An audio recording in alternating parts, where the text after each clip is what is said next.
Et à mon arrivée, j'ai vu un monsieur avec un bébé qui lui tenait par les pieds. Et une femme qui criait, qui me disait « Il a mon enfant, il est parti avec mon enfant ». Et quand j'ai couru pour rattraper l'enfant, le monsieur a jeté l'enfant sur le mur et la tête a explosé. Devant moi et devant la maman de l'enfant. Bonjour, je m'appelle Abou Sarr, je suis un ancien rescapé militaire, un ancien de la Marine nationale. Je suis né en 1968 à Nouakchott. En 1989, j'avais 21 ans et je venais d'intégrer la Marine. Je venais de boucler une formation de commune de base militaire à la base de Jrida. Et à l'issue de cette formation, je suis parti faire une formation commando de marine. Donc c'est en 1989, en avril 1989, que j'ai fini cette formation de commando de marine. Alors les événements du 89 m'ont trouvé à Nouadhibou. À Nouadhibou parce que j'étais venu pour faire la formation la police côtière, appelée communément la garde-côte. Et j'étais avec des douaniers, avec des gendarmes qui résidaient à Nouadhibou. Moi, je venais de Nouamkhar, une localité dans laquelle je faisais ma formation de commando de marine. Et après cette formation, il fallait la boucler avec la formation qui devait se passer à Nouadhibou, qui est celle de la formation garde-côte. Donc, c'est pendant, c'est pendant cette formation qu'a eu lieu ces événements 1989. Et c'est lors de la journée du 24, pendant que nous étions en classe, nous avons constaté l'absence de tous ceux qui résidaient à Nouadhibou, c'est-à-dire les policiers, les gendarmes. Ils n'étaient pas là, ils n'étaient pas présents. Bon, on s'est posé des questions pour savoir pourquoi ils ne sont pas là, mais à un certain moment donné, on a été surpris par l'arrivée des instructeurs, parce que c'était des Américains. Et quand ils sont arrivés, ils sont rentrés en classe, ils ont déballé, enfin, ils ont tout enlevé, tout le matériel, ils l'ont débranché. Et en nous disant, nous qui résidons dans la base marine de Nouadhibou, que les cours sont suspendus jusqu'à nouvel ordre. Parce que quelque chose se passe en ville, donc les cours sont suspendus jusqu'à nouvel ordre. Bon, nous sommes restés dans cette situation-là, au niveau de la base marine, ne comprenant pas ce qui se passait, parce qu'en fait, on n'était pas autorisés à sortir. Mais ce n'est que vers 15 heures que nous sommes appelés à faire un rassemblement. Nous nous sommes rassemblés au lieu de rassemblement de la base de Nouadhibou et nous avons été informés qu'il y a des bagarres dans la ville. C'est-à-dire que voilà, il y a des bagarres, les gens se bagarrent comme ça. On nous a dit ça comme ça, sans comprendre ce qu'il s'agit. C'est vers les environs de 15 heures quand nous avons été autorisés à aller en ville pour maintenir l'ordre public que nous avons découvert une situation grave que aujourd'hui je n'ai pas les mots pour décrire ce que j'avais vu. Donc, quand nous sommes sortis de la base pour aller maintenir l'ordre, quand je suis sorti de la base en allant, on nous a déployés vers la cité Sinim de Nouadhibou, j'ai découvert des corps humains sans vie sur la route qui menait vers la cité de Nouadhibou. J'ai vu des femmes éventrées. J'ai vu des personnes démembrées. Et c'est là où j'ai vraiment compris que quelque chose de grave se passe, là, dans cette ville.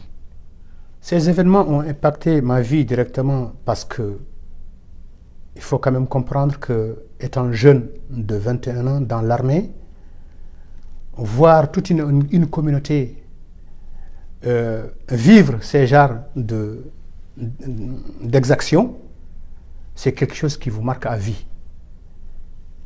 Et au début, j'avais pas compris parce qu'en fait, on me disait que voilà, c'est un conflit entre entre le Sénégal et la Mauritanie. Mais au fil de la journée, j'ai compris que c'est pas ça. C'est pas vraiment ça ce qui se passe. Parce que dans mes interventions, j'ai été amené à intervenir chez des Mauritaniens.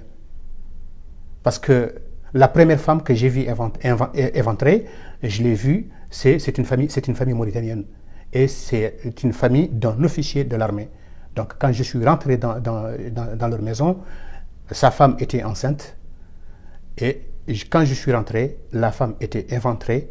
Le contenu du ventre était de côté. Et lui, en tant qu'officier, il n'était pas de chez lui. Parce qu'à l'époque, il était en mer. Parce que c'est un officier de la marine. Donc ce sont des événements qui vous marqueront à vie. C'est des choses que vous ne pouvez pas, parce qu'en fait, si c'est dans des pays européens où les gens sont amenés à consulter des psys, mais nous sommes c'est en Mauritanie, hein, c'est des choses qui vous marquent et qui continuent à vous marquer.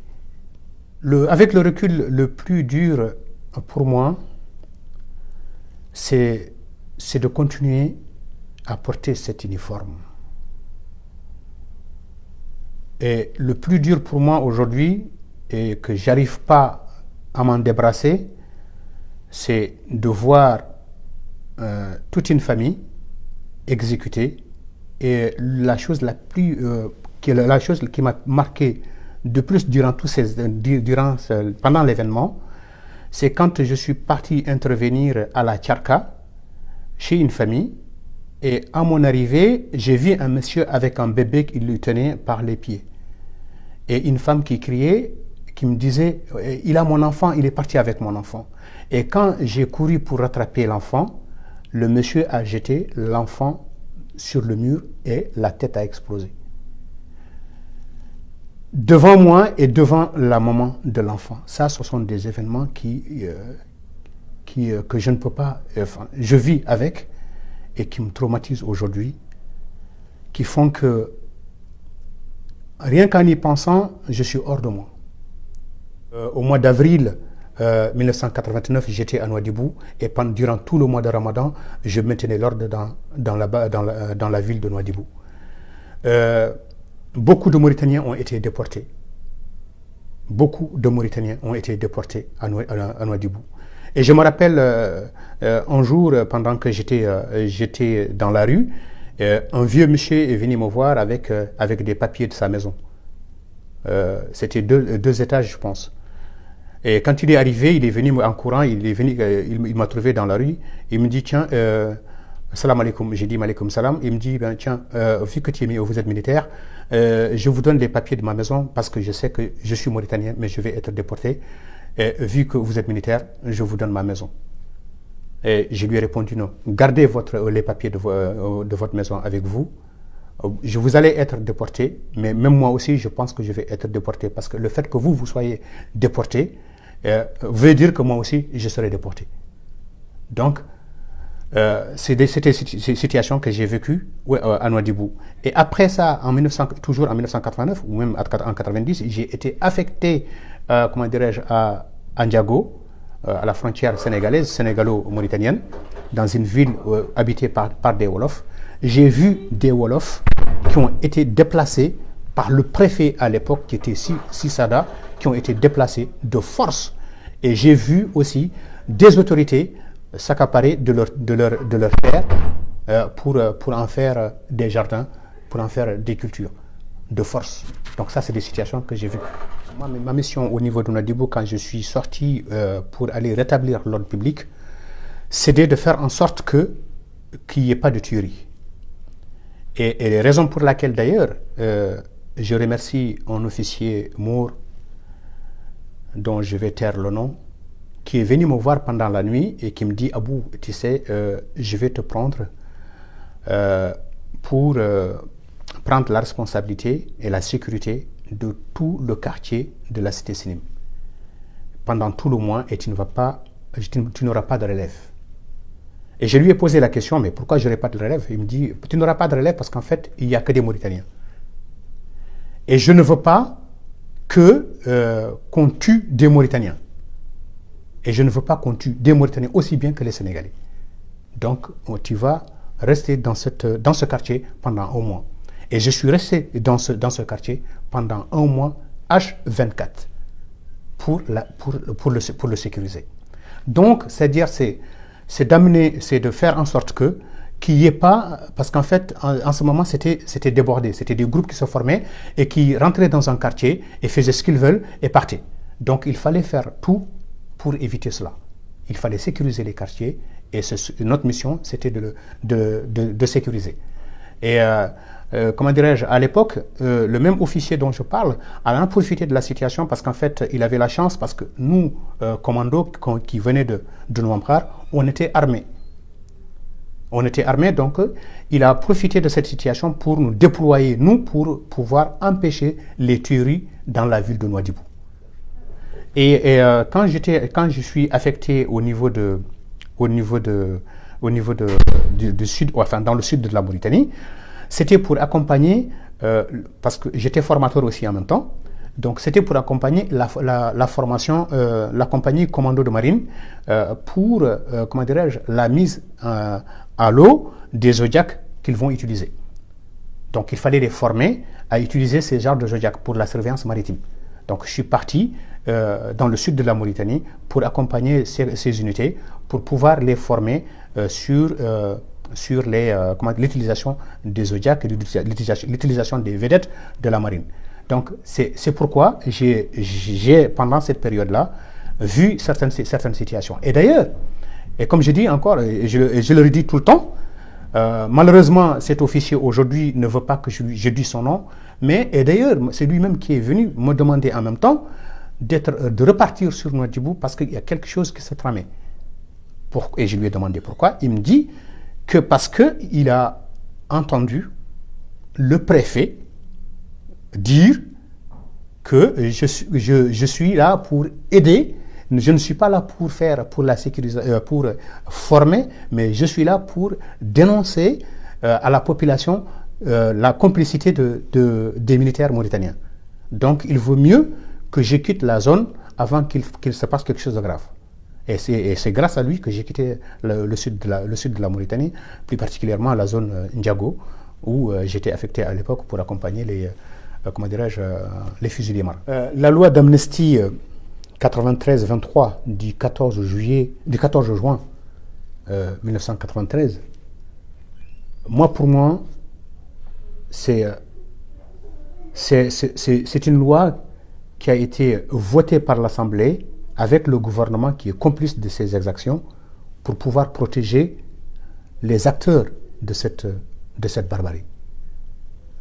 Parce que le fait de la mettre en place, c'est voter l'irrecevabilité des plaintes à l'époque.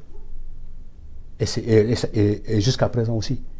Donc, c'est vouloir, c'est-à-dire ce sont les acteurs de ces exactions qui ont voté cette loi pour s'excuser eux-mêmes et pour faire blocage aux victimes pour ne pas porter plainte à l'intérieur du pays. Donc, qu'on sache quand même qu'il faut que la population, que les Mauritaniens sachent que ce n'est pas l'armée qui doit pardonner, ou l'État qui doit voter une loi pour se faire pardonner, pour bloquer les victimes, pour avoir la possibilité de porter plainte à l'intérieur de la Mauritanie.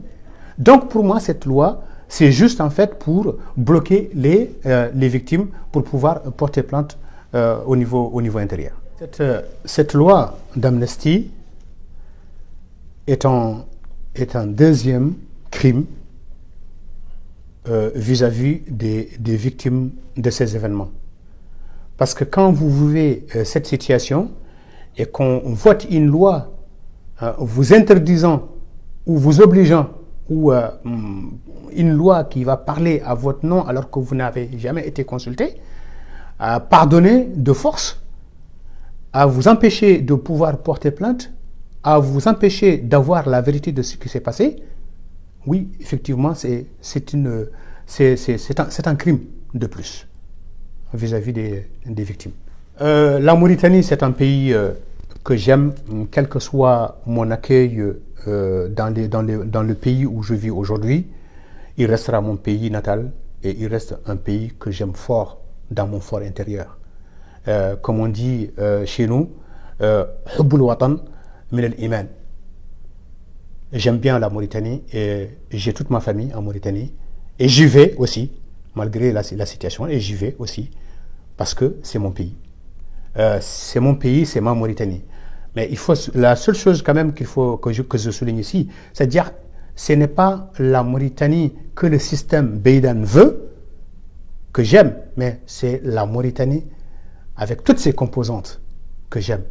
Mais la Mauritanie telle qu'imposée aujourd'hui par un système, je dis bien par un système, c'est cette Mauritanie-là que j'aime pas. Voilà. Ce que j'attends du pouvoir de Ghazouani et de son gouvernement, d'abord et avant tout, c'est d'abroger la loi d'amnistie 2393. C'est de mener des enquêtes approfondies sur les violations des crimes durant le passif humanitaire, durant les événements, et en particulier lorsqu'il s'agit des disparitions forcées. Ce que j'attends et ce que les victimes attendent et ce que le comité INAL que je préside attend, ce que le CCR attend, c'est de poursuivre quiconque présumé responsable de ces violations et de procéder au jugement et de prononcer une peine appropriée.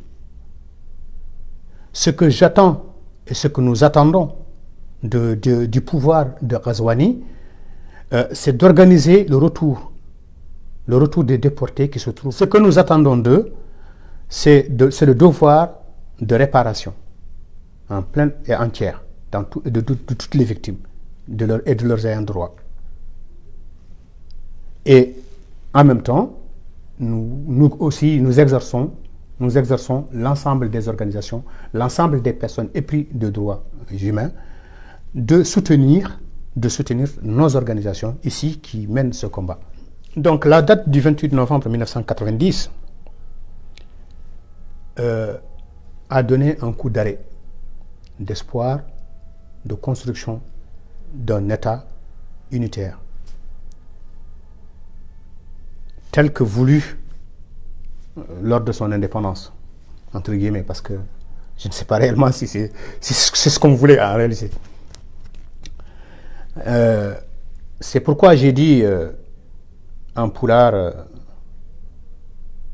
en jetti jomiraɗo joom tagore en juule jeyɗo sababu tagore hande mi haala hayso ina bona ɓerdam mi deƴƴata hayso gonɗine ɓurta dardam nogas e jeetati novembre holko mawninma kala hitande sa wonino ñalawma jeytari leydam hande ka ñalawma ustare leñolam ko e laamu ndolagu ko e laamu leñamagu sagataɓe nafoɓe rimɓe leñolam jagga e kala jokliɓe cogga e dumbirɗe lugginuɓe ɓe bedda ɗo Allah hulaka saka woda ko hedda ɓe piyaɓe duppa hen ene guuri gubba ala ɗo wullitaka ala ɗo haalaka ene anda majjaka kono wallahi hanane jangtaka.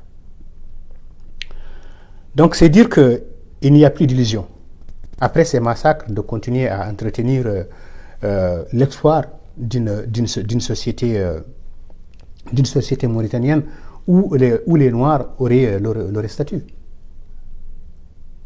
C'est pas possible. Donc pour moi, cette date, le 28 novembre, c'est un jour de deuil. C'est un jour de deuil. C'est un jour de mémoire, à la mémoire des martyrs. Bien sûr, parce que, en tout cas, je parle en tant que militaire. Aujourd'hui, le 28 novembre, pour moi, ne peut plus être fêté par ma communauté je ne peux plus fêter cette date pour la commémoration, l'accession de l'indépendance de la Mauritanie. À partir du moment où cette date a été utilisée pour la même raison, mais en pendant 28 soldats négro-mauritaniens pour la fêter Donc, c'est la raison pour laquelle je dis aujourd'hui, le 28 novembre, pour moi, est un jour de deuil et de recueillement. Oui, le comité INAL est une organisation qui regroupe l'ensemble des victimes et qui a pour mission, qui a pour objectif de poursuivre tous les responsables de près ou de loin, à les poursuivre devant la justice. C'est notre mission, c'est nos objectifs, c'est de soutenir l'ensemble des organisations de ces victimes, que ce soit en Mauritanie, ici en France, aux États-Unis. Nous poursuivrons tous les responsables de ces exactions. Et aujourd'hui, le comité INAL est membre du CCR. CCR, c'est un cadre qui regroupe l'ensemble des organisations qui sont au niveau de la Mauritanie, ici en France et aux États-Unis, qui se sont regroupées dans un cadre pour mener les actions ensemble. Donc aujourd'hui, nous avons toute cette plateforme d'associations qui aujourd'hui mène ce combat. Moi, c'est inviter tous les Mauritaniens à prendre conscience, à se poser des questions, à se poser la question pourquoi ne pas vivre ensemble. Et à comprendre que nous sommes Mauritaniens et que nous sommes condamnés à vivre ensemble dans cette Mauritanie. Alors, qu'est-ce que nous devons faire? Ce que nous devons faire, nous Mauritaniens, c'est de combattre un système. Parce que moi, je dis bien, tous les morts ne sont pas mauvais. Mais c'est un système Beydan qui a été mis en place par un groupe de personnes qui nous pollue la situation politique de l'État. Donc, il est important que tous les Mauritaniens, avec l'ensemble des composantes, prennent conscience de cette situation et qu'ils comprennent que nous serons obligés à vivre ensemble. Et pour vivre ensemble, il est temps de combattre ce système.